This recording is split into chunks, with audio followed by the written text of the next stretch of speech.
Você não entende o que é viver aqui, na beira do mato fechado, onde a luz da cidade nunca chega.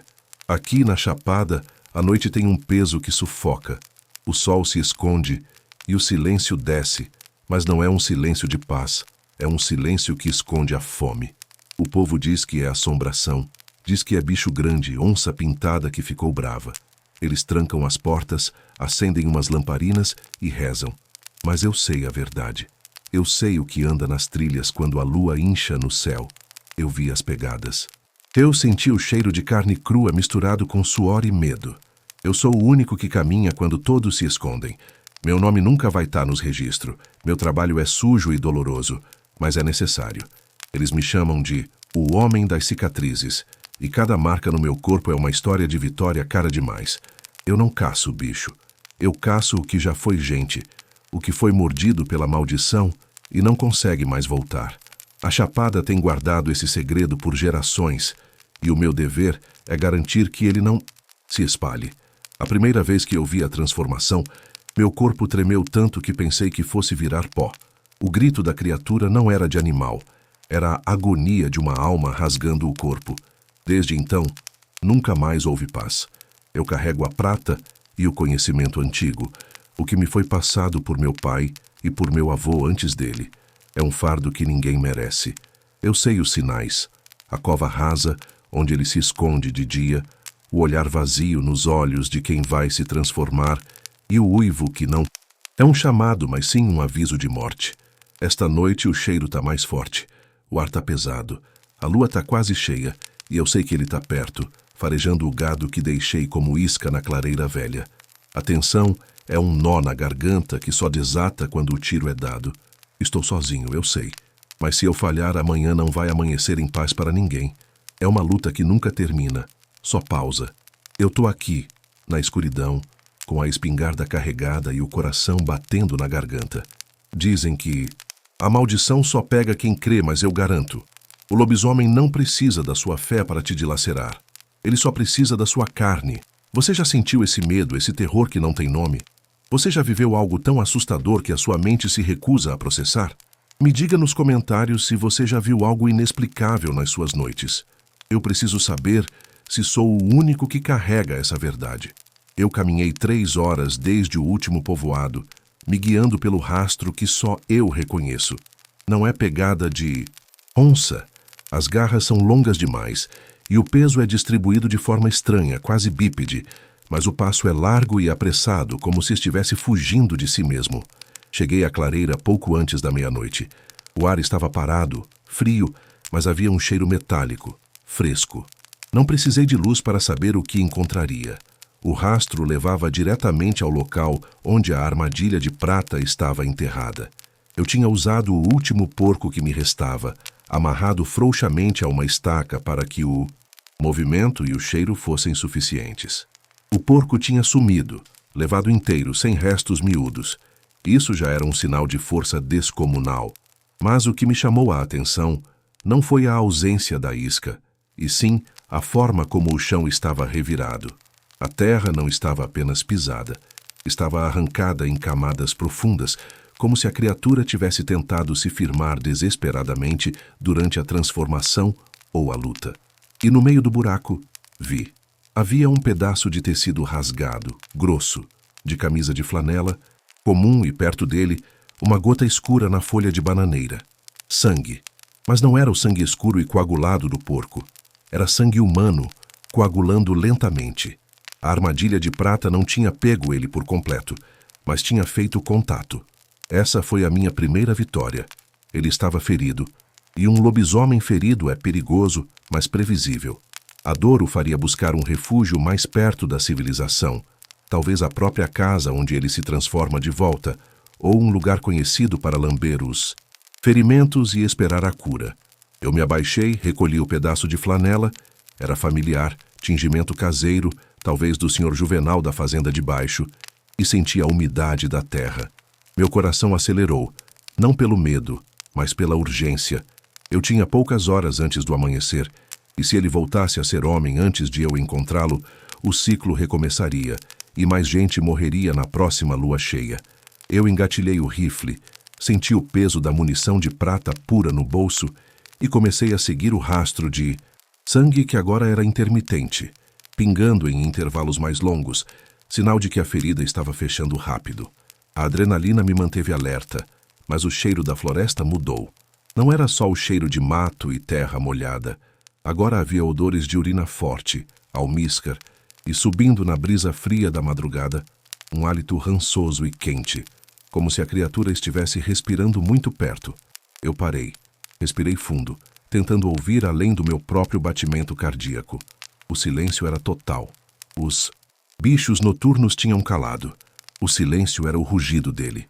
Eu não podia mais confiar apenas nas pegadas. Eu tinha que sentir a presença. Olhei para o céu, a lua, grande e gorda, me oferecendo luz suficiente para caminhar, mas luz demais para me esconder. Eu me movia entre as sombras dos jequitibás, cada passo calculado, cada galho seco evitado. A caçada tinha acabado de começar, e eu sabia que ele estava me esperando. Eu podia sentir os olhos amarelos me observando de algum ponto na escuridão, me avaliando, esperando que eu cometesse o primeiro erro. O caçador vira a presa se piscar. A certeza de estar sendo observado era um frio que descia pela espinha, mais penetrante que o orvalho da manhã. Eu segurei a arma com mais força, a coronha suada na palma da minha mão. Eu estava pronto para o confronto. Eu segui o rastro por mais de 1 hora, a trilha de sangue se tornando quase invisível. Ele era esperto. Estava se movendo pela água de pequenos riachos para quebrar a minha perseguição. Mas eu conhecia o terreno. Eu sabia que ele faria o caminho mais curto para a grande rocha oca, um esconderijo que ele usava há anos, antes mesmo de eu assumir a caçada. Eu me adiantei, tomando um atalho íngreme e escorregadio, chegando ao topo da formação rochosa 20 minutos antes.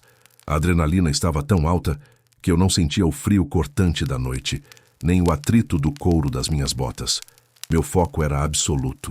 Eu me posicionei em cima da rocha, de onde eu tinha uma visão clara da entrada da caverna, um buraco escuro e fétido entre a mata densa. Era o local perfeito para uma emboscada. Eu me deitei no chão úmido, misturando-me às sombras. O silêncio era ensurdecedor, quebrado apenas pelo meu respirar controlado e o gotejar lento da água nas pedras. Eu esperei.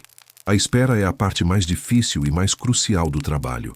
É quando o medo tenta entrar na sua cabeça, sussurrando dúvidas, lembrando você de todas as vezes que o animal foi mais rápido, mais forte. Mas eu não podia ceder. Eu me lembrei da minha promessa, da cara das vítimas, das crianças que não tiveram chance. Essa memória era o meu escudo contra o pânico. Eu estava ali por dever, não por coragem. De repente, o ar se agitou. Não vi nada, mas senti a mudança na pressão. Um deslocamento rápido e massivo. Olhei para a entrada da caverna, mas o movimento veio de trás, da mata onde eu tinha acabado de sair. Erro. Ele me flanqueou. O cheiro de podre e almíscar atingiu minhas narinas com a força de um soco, e antes que eu pudesse girar completamente, ele estava sobre mim. A queda foi brutal. O impacto de um corpo de talvez 300 quilos caindo sobre mim me tirou o ar, e a espingarda escorregou da minha mão, caindo na escuridão. Eu senti as garras rasgando a lateral do meu colete de couro, e o bafo quente e úmido de sua boca aberta, cheia de dentes longos e amarelados, muito perto do meu pescoço. Eu não gritei. Não havia tempo. Instinto puro. Eu rolei para o lado, empurrando o corpo maciço da criatura com toda a força que me restava, o que era surpreendentemente fácil, pois ele estava desequilibrado pelo impacto. Eu me levantei cambaleando, sentindo o sangue escorrer quente pela minha costela. Eu tinha que achar a arma. Eu não podia lutar com as mãos nuas. Ele uivou. Não era um uivo triste ou distante. Era um berro de raiva pura, misturado com a dor do ferimento de prata. Eu corri tateando no chão, procurando o cano frio do rifle. Eu ouvi os passos pesados vindo na minha direção, o som das patas batendo na rocha molhada, e eu sabia que ele estava se movendo em alta velocidade, pronto para o bote final. Eu estiquei a mão mais uma vez e meus dedos esbarraram no metal. Agarrando o rifle, girei e disparei, não mirando, apenas atirando para criar distância. O estampido ecoou na chapada, um som alto demais fora de lugar. O projétil de chumbo comum não o machucou, mas o susto o fez parar por um instante crucial. Eu vi os olhos amarelos brilhando no escuro, cheios de uma inteligência perversa, analisando-me. Ele não era apenas um animal raivoso. Ele era um predador que sabia o que estava fazendo. Eu senti o peso da prata no meu bolso e soube que a próxima bala teria que ser certeira. Eu tinha que atraí-lo para fora da mata fechada, onde eu teria uma chance de mirar de verdade. Eu corri ignorando a dor, sabendo que ele viria atrás de mim, guiado pelo cheiro forte do meu próprio sangue escorrendo. Corri morro abaixo, usando a descida para ganhar velocidade. Eu não estava fugindo sem rumo. Eu estava o conduzindo. Meu destino era o leito seco do rio, onde o cascalho fino e as pedras soltas dificultariam o equilíbrio da besta, e o som de meus passos seria menos distinto para ele. Eu podia ouvir ele vindo atrás de mim, as garras raspando na rocha, os uivos curtos e guturais de frustração. Ele estava rápido, mas a ferida da prata o tornava impaciente. A dor era um trunfo a meu favor, mas também uma ameaça. A impaciência significava ataques mais violentos e menos cautelosos. Quando cheguei ao leito do rio, joguei-me atrás de um bloco grande de quartzo. O cheiro dele estava insuportável agora, uma mistura de mato, sangue e algo putrefato que parecia sair de sua própria pele. Eu esperei, respirando pela boca para não aspirar o fedor que me faria vomitar e me denunciaria. Eu podia ouvir ele farejando, a respiração pesada, ofegante. Ele estava perto, muito perto. Eu me preparei, trocando o projétil de chumbo por um dos meus projéteis artesanais, a bala de ponta oca, feita de prata derretida e benzida. Um movimento brusco na minha esquerda e eu vi a sombra.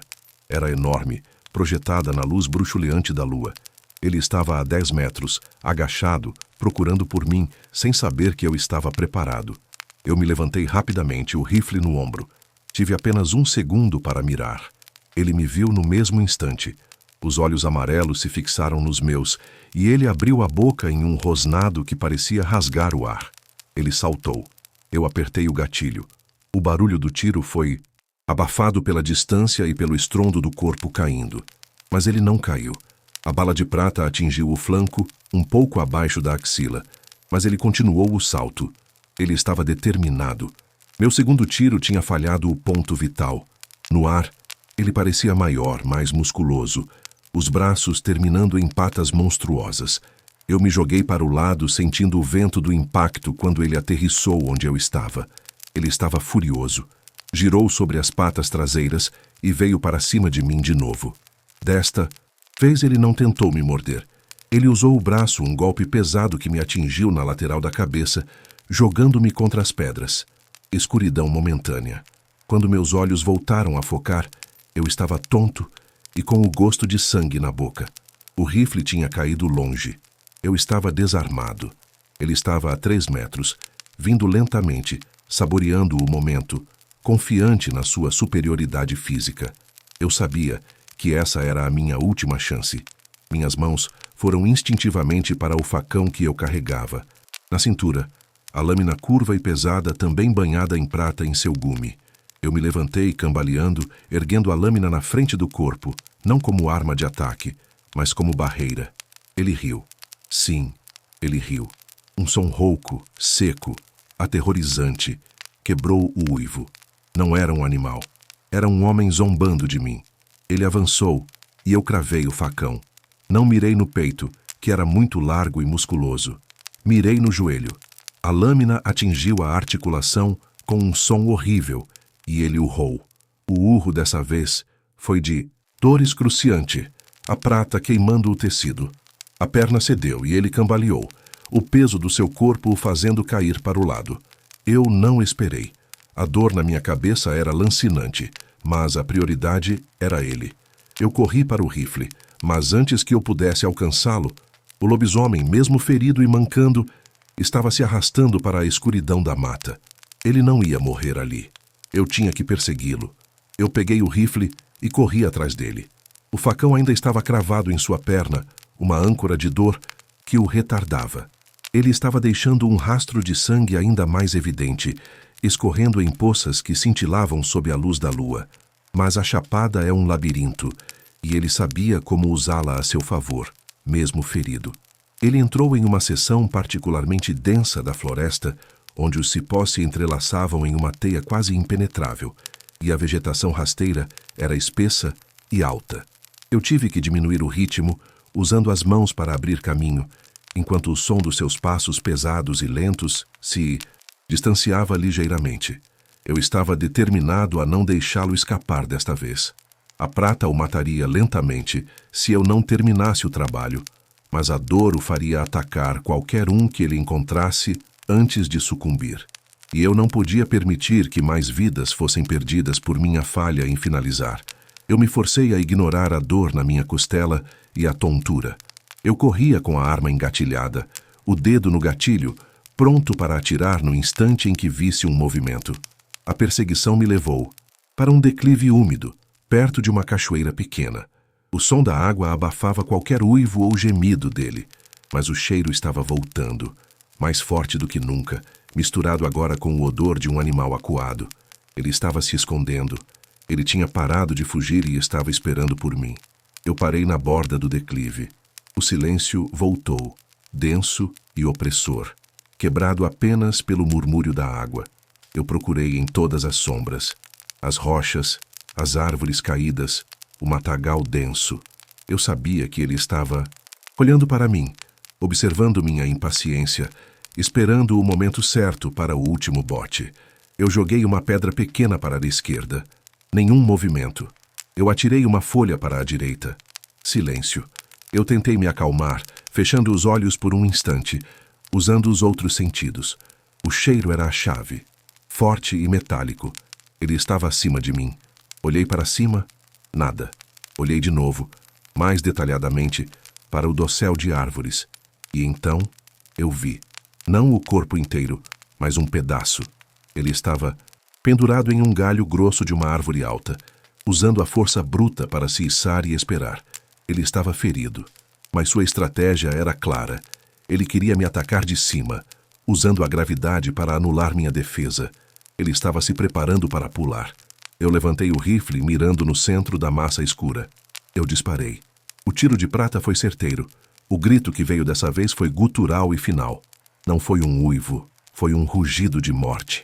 O corpo caiu pesadamente no chão, um ruído úmido e seco. Eu me aproximei cauteloso. Ele estava caído, imóvel, o facão ainda preso à perna, a segunda bala de prata enterrada em seu torso. A criatura estava morta, mas eu não podia baixar a guarda. Eu tinha que ter certeza. Eu me ajoelhei, toquei a pata peluda. O calor estava se esvaindo rapidamente. A pele cinzenta e áspera começou a encolher, o pelo a se retrair de forma assustadora, voltando para os orifícios.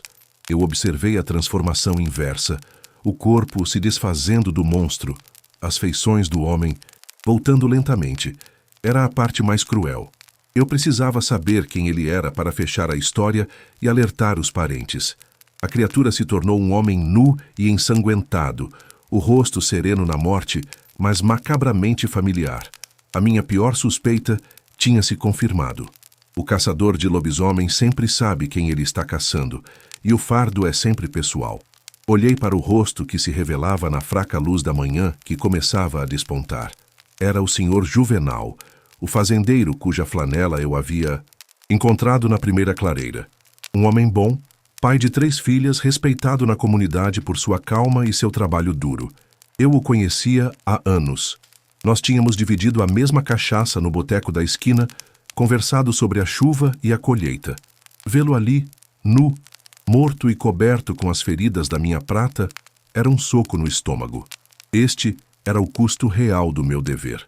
Não era apenas matar um monstro, era exterminar uma alma, libertar um homem que foi amaldiçoado contra sua vontade.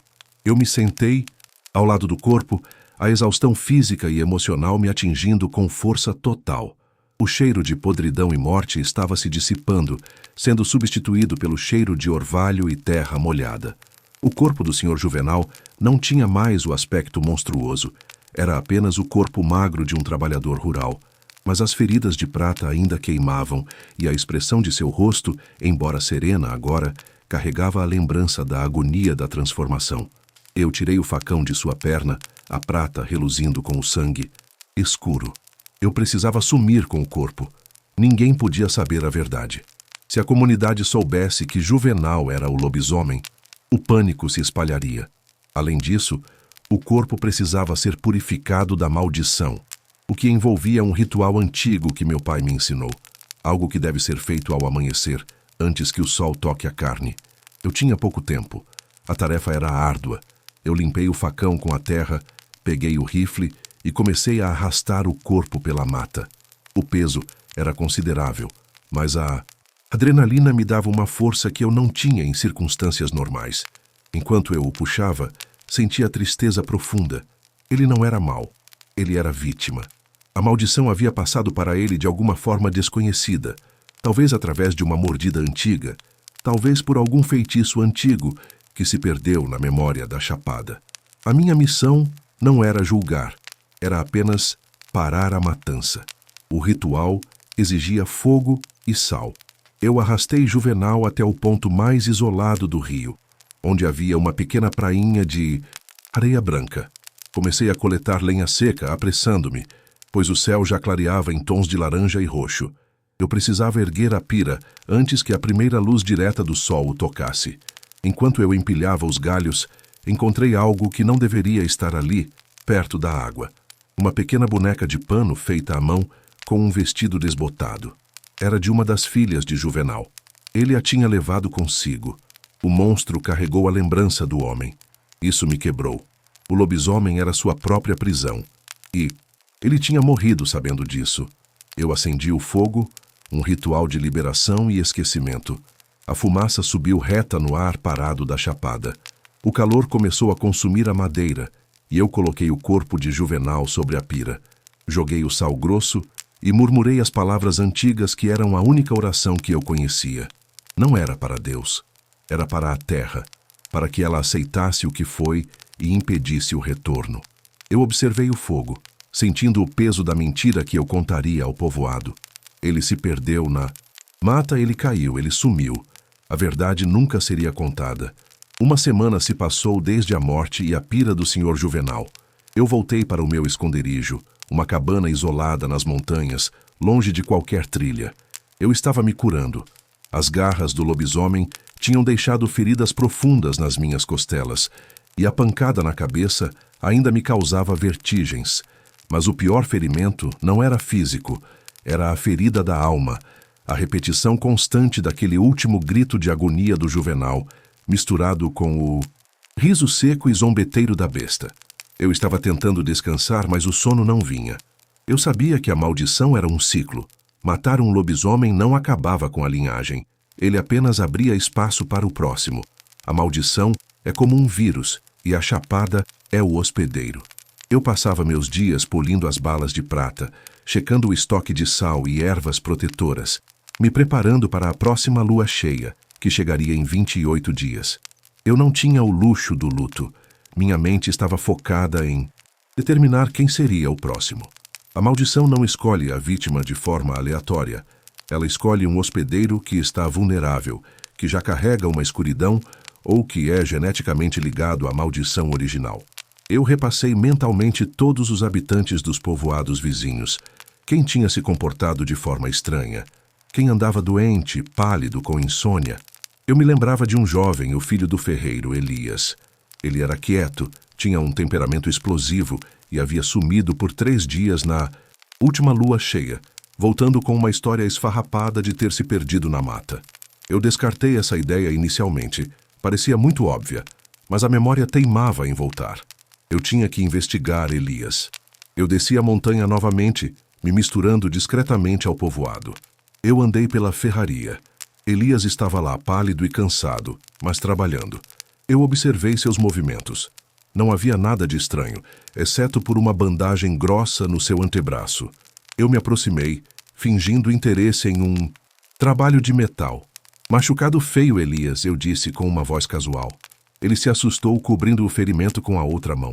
Corte de trabalho, seu caçador, ele respondeu, me chamando pelo apelido que só os mais velhos usavam. Seus olhos estavam vazios, mas havia um tremor nervoso em suas mãos. Lobisomens se ferem facilmente como humanos, mas curam rápido. Se ele ainda tinha aquele ferimento, significava que ele havia sido atingido pela prata, ou que a transformação estava prestes a começar e o corpo estava fraco demais para curar. Eu senti um frio na espinha. Não era o Sr. Juvenal que havia se machucado. O ferimento de Juvenal era no joelho e no tronco. O ferimento que eu encontrei na clareira, o pedaço de flanela, era de Elias. Juvenal não era o monstro. Ele era apenas a isca ou a vítima. Ou pior, havia dois. A possibilidade de haver dois lobisomens ativos na Chapada era aterradora. Isso nunca tinha acontecido antes nas histórias que me foram contadas. Eu recuei, fingindo ter aceitado a desculpa. Eu tinha que me preparar para o pior cenário. Eu tinha um novo alvo, e a lua cheia estava a apenas 3 semanas de distância. O medo não era mais só meu.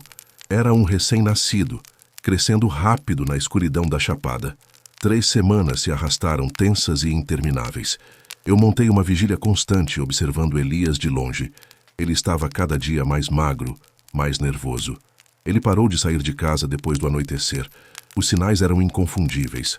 A aversão, a luz, a fome insaciável que ele tentava esconder, e o cheiro fraco de enxofre que pairava em torno dele quando o sol se punha. Eu preparei minha última armadilha, desta vez dentro da mata, longe do povoado. Eu não podia arriscar um confronto perto das casas. A chance de ferir inocentes era muito alta. Eu sabia que Elias, sentindo a aproximação da transformação, tentaria se isolar. Eu deixei um rastro de carne fresca, guiando-o para uma pequena ravina que terminava em um muro de pedras. Era um beco sem saída perfeito. Eu me posicionei no topo da ravina, escondido pela densa folhagem. A noite da lua cheia era fria e clara. A luz prateada banhava a mata, e o silêncio era tão pesado que parecia pressionar o tímpano. Eu esperei. Pouco depois da meia-noite eu ouvi, não um uivo, um gemido baixo e desesperado, vindo do fundo da ravina. Elias estava lá, lutando contra a transformação. Eu podia ouvir seus ossos estalando, a respiração se tornando um rugido. Eu não desci imediatamente. A prioridade era esperar que a transformação estivesse completa, pois só assim ele estaria vulnerável ao meu ataque final. O processo durou 10 minutos excruciantes, um espetáculo de dor e terror que eu já tinha visto muitas vezes, mas que nunca deixava de me chocar. Quando o rugido final cessou, o monstro estava pronto. Era maior e mais ágil que Juvenal, um reflexo da juventude e da força de Elias. Ele farejou o ar, localizando a isca, mas hesitou. Ele não era estúpido. Ele sentiu o cheiro da minha presença. Ele ergueu o focinho e seus olhos amarelos me encontraram no topo da ravina. O duelo de olhares durou um instante. Ele sabia quem eu era, o caçador. Ele abriu a boca em um rosnado silencioso e começou a subir a ravina, ignorando a carne. Ele vinha atrás de mim buscando vingança. Eu mirei no peito, no ponto onde o coração deveria estar. O tiro de prata foi disparado. O impacto o jogou para trás, mas ele não parou. Ele estava incrivelmente resistente. Eu disparei o segundo tiro, mirando na cabeça. O projétil atingiu o ombro. Ele estava cada vez mais perto. Meu coração disparou. Eu joguei o rifle de lado, puxando o facão de prata pura. Ele estava a 3 metros. Eu não tive tempo de correr. Era corpo a corpo. Eu o enfrentei, esperando o bote. Ele saltou. Eu me joguei no chão e ele passou por cima de mim. O cheiro era avassalador. Antes que ele pudesse se virar, eu me levantei e cravei o facão profundamente em suas costas, exatamente na base do pescoço, atingindo a medula. Ele parou paralisado, soltando um som borbulhante e fraco. O monstro caiu imóvel. Dessa vez não houve transformação inversa.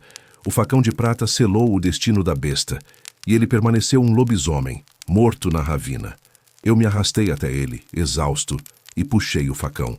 Eu tinha cumprido meu dever, mas eu sabia que o ciclo não tinha fim. Enquanto eu estava ali, banhado em suor e sangue, olhando para o céu que começava a clarear, eu ouvi um uivo distante, ecoando das montanhas mais altas da Chapada. Não era o uivo de Elias. Era um uivo novo, forte, juvenil. A maldição havia passado. Havia um novo lobisomem, e ele já estava à solta. O trabalho nunca terminava. Eu caminhei para longe da ravina, deixando o corpo para trás. Cobri-o com galhos e pedras, esperando que o tempo e os bichos fizessem o trabalho, pois o sol já estava alto demais para o ritual do fogo.